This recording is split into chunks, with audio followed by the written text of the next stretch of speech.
With the new Sinclair Spectrum Plus 3, I can be who I want to be.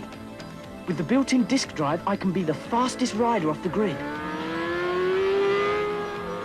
With the 128K memory, I can be the most powerful force in the universe. And you get 6 other free games and a free joystick. You're turning into a real computer expert. And at £199, I've saved the Earth. The new Sinclair Spectrum Plus 3 with built-in disk drive. Who would you like to be? Hello and welcome to another Retro Crazy. Well, I think we can tell this is going to be a ZX Spectrum Plus 3 video. I purchased this recently from a really decent chap called Sparks UK, who I met on the Discord channel for Gadget UK 164. Worth checking out Gadget's channel. He is superb and a really nice guy. And a big thank you to Sparks for selling me this. It does have a little interesting story, which he said I'm allowed to name. So, yeah, apparently this has stopped working, and he thinks the elastic band that he used to get the floppy disk drive running has maybe broken. So let's look at recapping this. Let's look at replacing the broken elastic band and getting this up and running. It does come with quite a hefty, chunky power supply. I do have to say this is a far shout from the stock 48K that I had. However, it does allow me to see there are a couple of large caps in there, which will need replaced as well. Now, let's crack on and get into this and see what we find.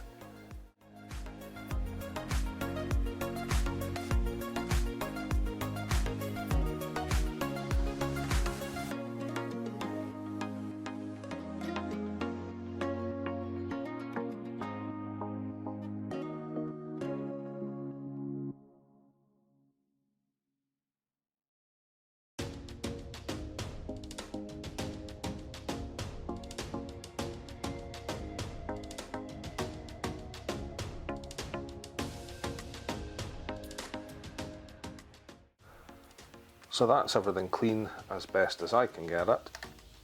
I think to give it a proper clean I would need an ultrasonic bath, which is something I don't currently have. However, I can tell you that it was coffee. The unmistakable smell as it was wetted and scrubbed off. So could have been worse, it could have been cola. The sugars from that would have just eaten through the board.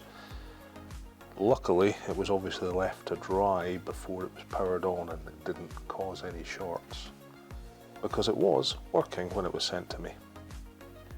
So next, it's time to recap. There's 3 different types of cap. These 3 here, and then these 4. So let's get on with that now.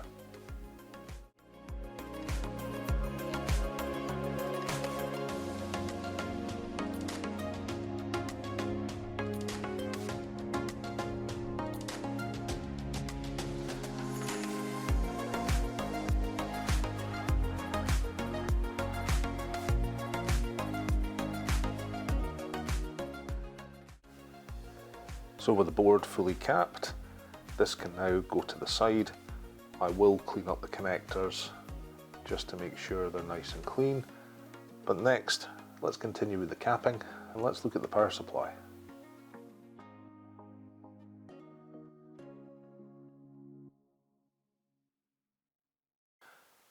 So with that out, we can see, what's that, 5 caps I think? So that needs done. There's also what looks like a voltage regulator over here, maybe another one here. However, be careful with these power supplies. The only thing holding the transformer in are the solder joints in the bottom, so when you lift everything as a unit. If you don't, you're in trouble. Now, annoyingly, they've riveted these in place. For me to replace this, I would need to drill it and then fit a nut and bolt. So at this moment, I think I'm going to leave those as long as the voltages test fine.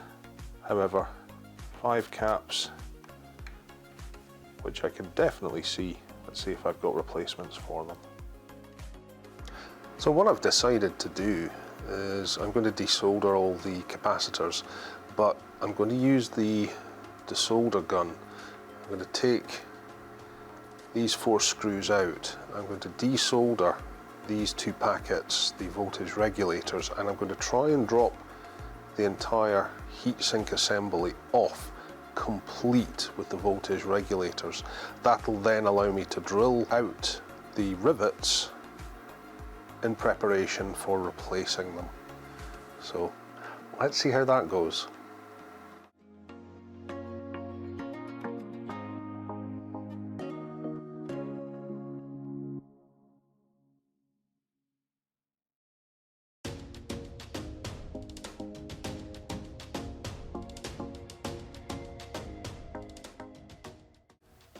Okay, I've gone as far as I can desoldering. These are still glued in. I'm hoping that some isopropyl alcohol will dissolve that.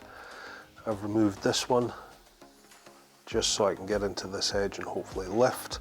I've managed to get it to crack slightly between the two, so they're not quite as glued together. But the last thing I want to do is just wrench on them, because I'll snap the board, rip traces, and that's the end of this. So now let's pop some isopropyl alcohol on and see if we can do anything with this gloop here.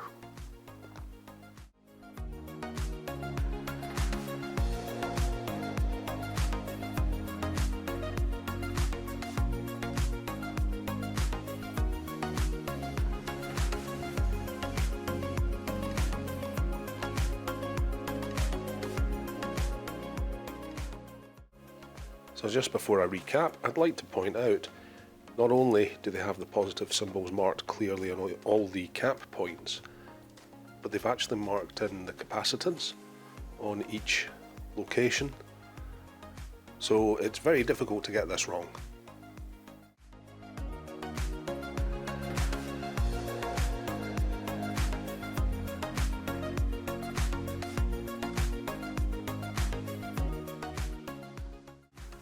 So next is to replace the 7812 here. I'll do that by drilling out the rivet. That'll drop that off. It's not very well seated, so it's not making great contact with the heatsink. So swapping that should improve things quite considerably. I can then put this whole thing back on after having cleaned up this side, screw it back onto the circuit board, drop in the replacement 7812, but before I solder it, I'll use a fresh rivet through, make sure it's up tight, and then once it's in place, I'll solder it in the position it sits. So let's get on with that now.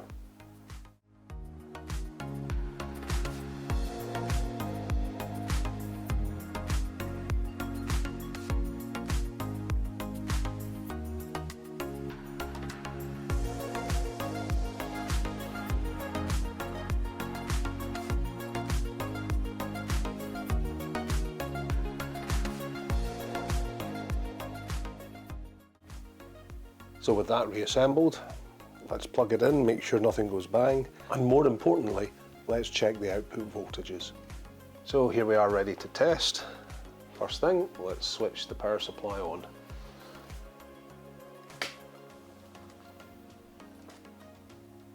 No pops, no bangs, no funny noises.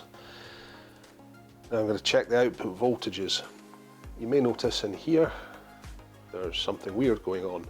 I've taken some heat shrink, cut it into 2 small sections, put one inside the other, and then dropped them over what is the ground pin in the middle.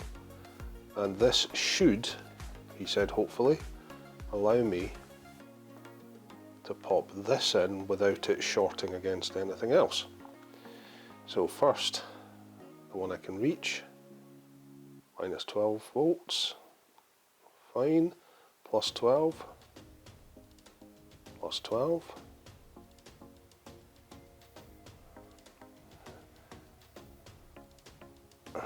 dear, not easy. Ugh, really don't like the way this works, but hey, let's try 5 volts and 5 volts. There we go, it's pulled out with it. It's just some heat shrink. The next on the list is the drive.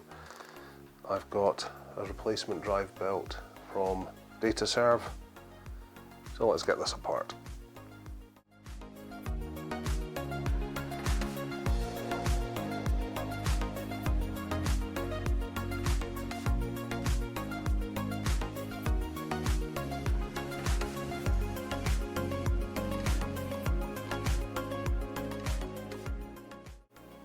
So there we are, that's us in. A few more bits to come off than I realised. Most worrying, I don't know where this fell out of. So I'm going to have to work out where it goes back in. Oops. However, I can see there is some black residue from the old drive belt, completely stuck onto the motor. And the chances are not too bad. There may be some on there as well. It's not an elastic band that Spark UK had used. It was a proper square profile. However, the correct one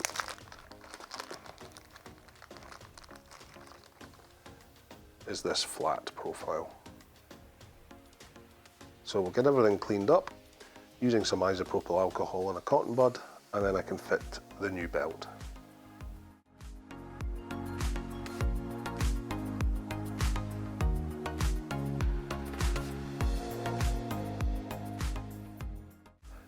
So I've done it this way to make it easier for myself because I'm doing basically pretty much a full service and clean on the whole system.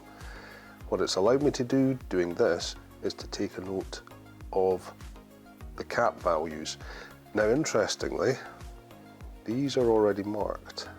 They're green, red, blue, black. So I don't know if this has already been done. So at the moment I'm going to leave it.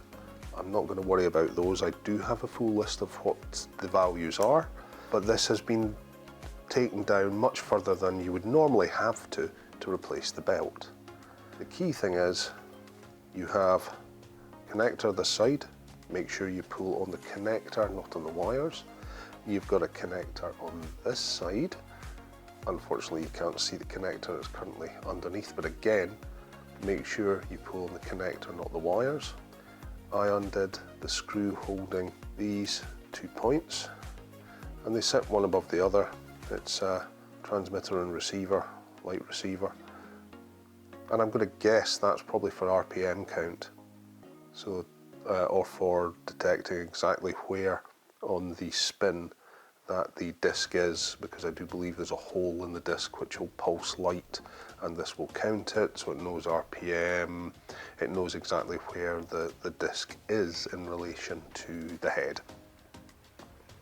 And then you've got this connector, and these 2 clip points are just bent metal, so you can access them and lift them and pull everything out. And this just gives so much more access. It does mean I can clean the eject button properly, and it'll also give me a chance to clean right the way around the fascia. But with everything else done, let's get this reassembled. And after checking the pin that fell out, which is here, this is actually the right protect pin, which basically just pushes down, makes a contact here, and lets the board know that the disc is right protected. And there's a hole in the chassis, which I'll show in a bit more detail in a minute, where it sits. So let's carefully flip this back over and start putting all the parts back where they should be.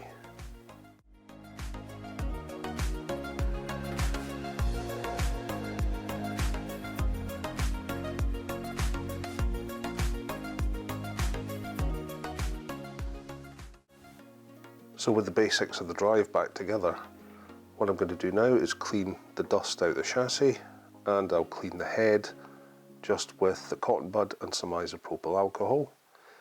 I'm going to try and clean up the worm gear, and I'll put some fresh lithium grease on there as well.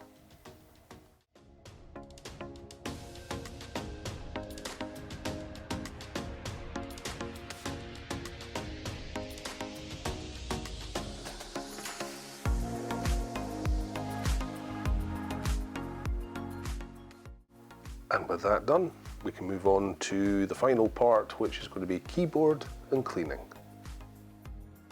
So looking at the keys, they're not actually in too bad a condition. They could do with a clean. They're still not too bad on top. It's lower down where they need a clean.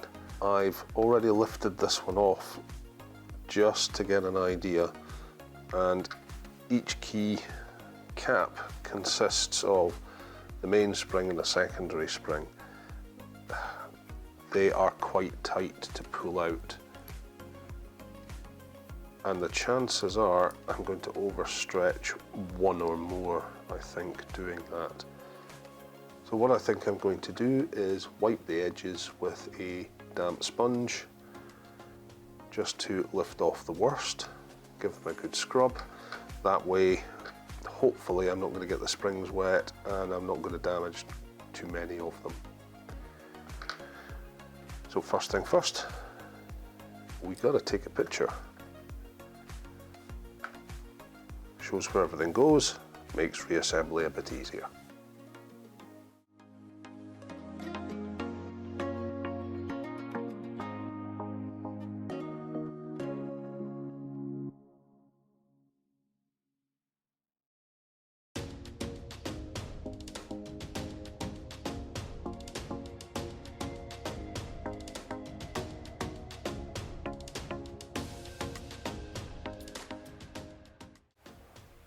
And that's it apart. Interestingly, the return spring or the enter spring is a different size, so I'll need to watch that for reassembly.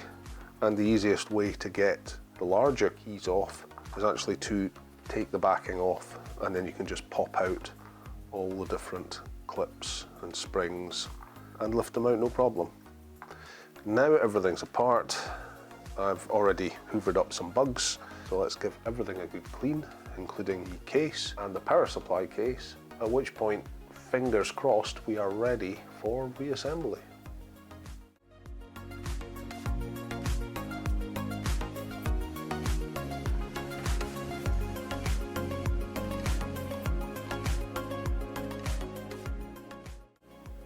So I cleaned the main case off camera.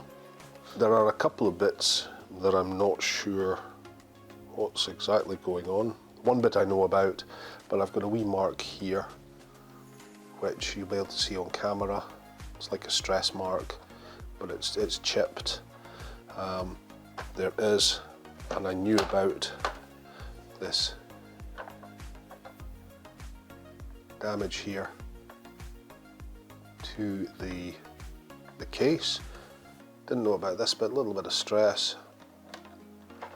However, while cleaning, I realised I was missing one of these. So I don't know if that was me when it was being cleaned. I don't remember putting anywhere near enough pressure to snap one of those off. But I do have a stress mark here, so it's been under a lot of stress, so I don't know. There is a way to possibly fix some of the stress marks, and this is just going to be a case of turning it until I find there where it locks in place, and I'll super glue that back in. So let me super glue this first, and then I'm going to do a test and see if any of the stress marks will actually go.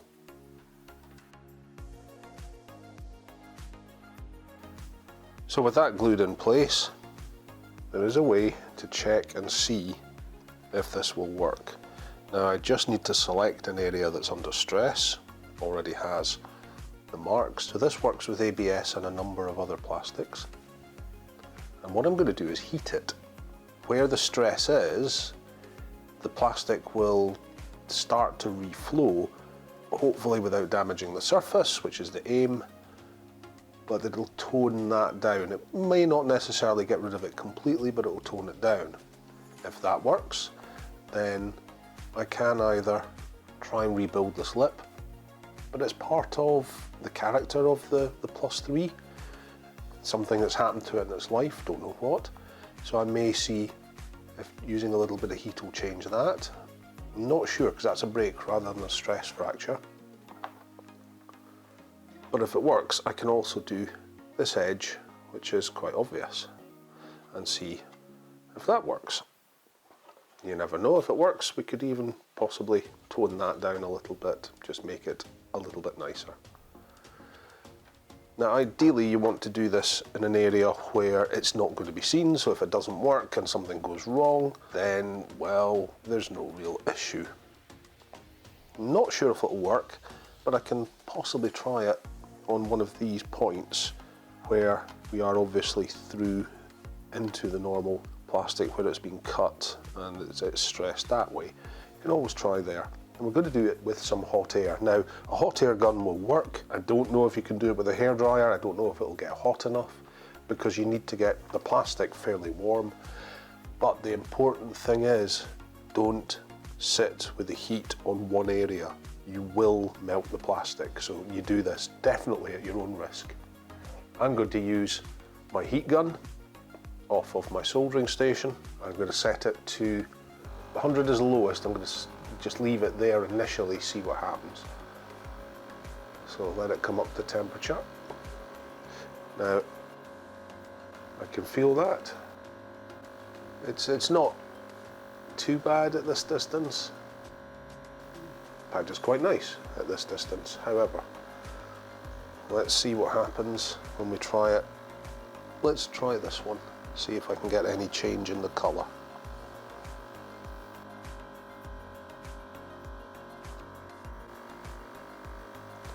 Don't know if I've got my airflow high enough.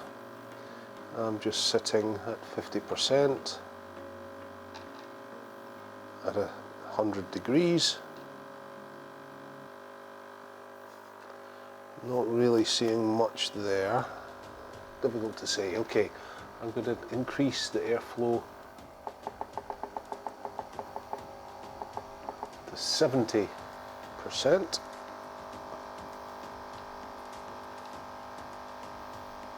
Still got it at 100 degrees.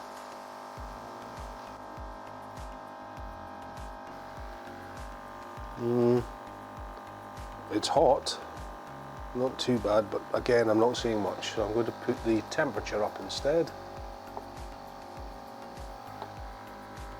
I'm up to 140 degrees, so I'm just waiting for it to come up to temperature. There's a distinct difference now.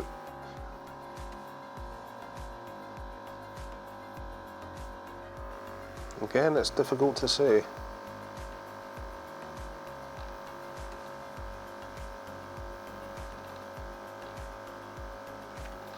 No, I don't think it's working. It's definitely, yeah, okay, the plastic has gone soft.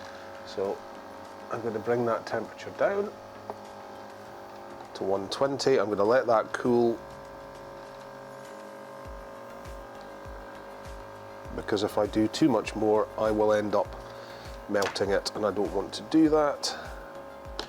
It's still fine, it hasn't bowed down.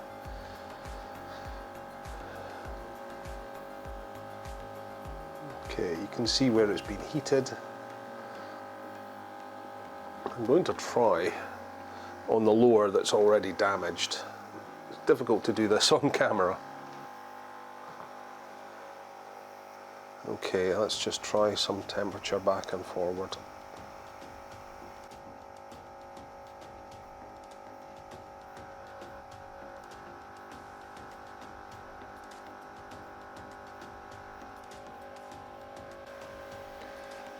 Well, it has worked slightly. It's nowhere near as bright as it was. It's now gone a bit grey. I'm just conscious of the fact I'm using heat on plastic, especially on an edge that's so visible at the front, so I think I'm going to stop there. It's taken the colour down slightly, but not enough to warrant going any further.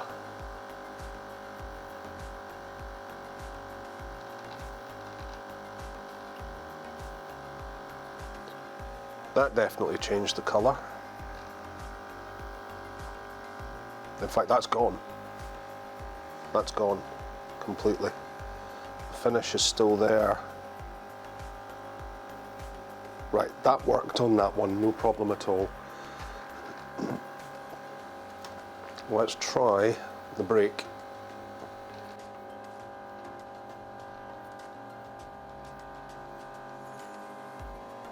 Well, it's gone darker.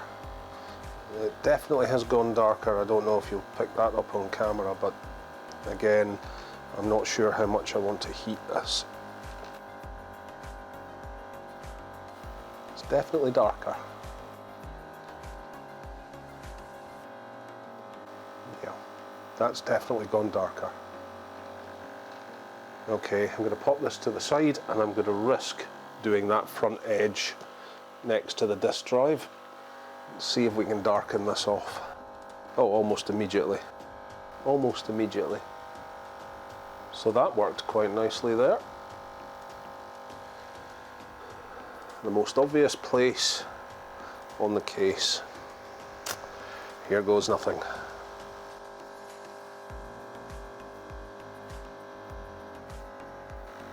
Again, it's darkened. I'm going to take it a little bit more. But remember, doing this at home, you are risking your own case. Right, that's gone black. It's still there, it's definitely not as new, but that's gone much darker. So as they say, hindsight is 20/20, and thinking about it, what I should probably have done is actually covered this area with Kapton tape and just left the bit I was working on exposed. That would have stopped the heat transferring over onto this back and actually causing this slight bowing that we're seeing. Every day is a school day. Right, now that this is done, we can start looking at reassembly.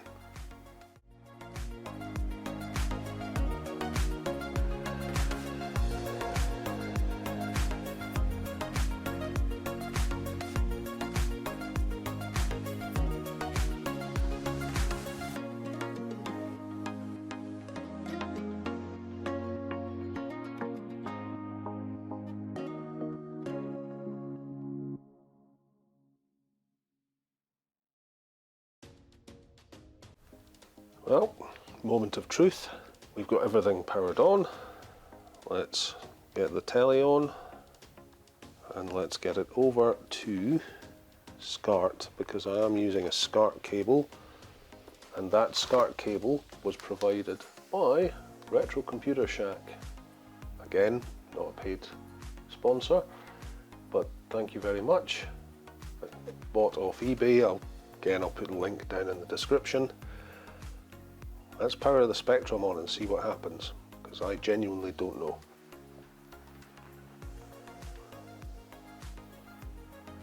Well, I heard the disk drive whir and everything come alive.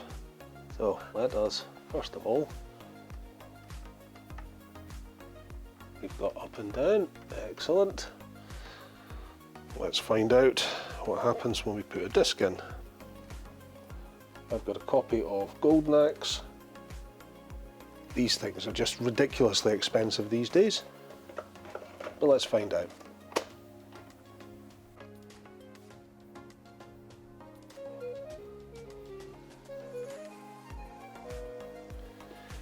Well, I'd say that's a win. So let me turn the volume down. And unfortunately, there's very little way for me to play without getting in front of the camera. Welcome to the nightmare I've got at the moment. I don't have a separate screen capture for any of this, unfortunately, so you're getting it live as I'm recording it.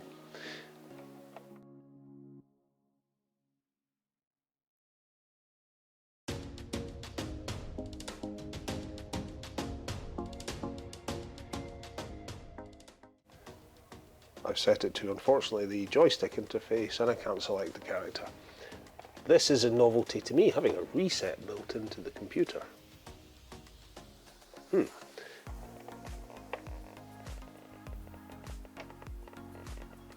we go.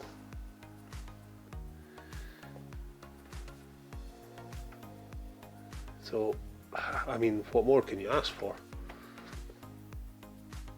Boy, do I recognise that, but it wasn't copyright 82 by Amstrad. 82 was Sinclair Research. That's what happens when you get bought out, I suppose. Well, I'm going to call this a big win. Superb, it's fully functional. Okay, it's not in the most pristine condition, but you know what? It's loved. So thank you for watching. Please remember to like and subscribe, and I'll see you on the next Retro Crazy.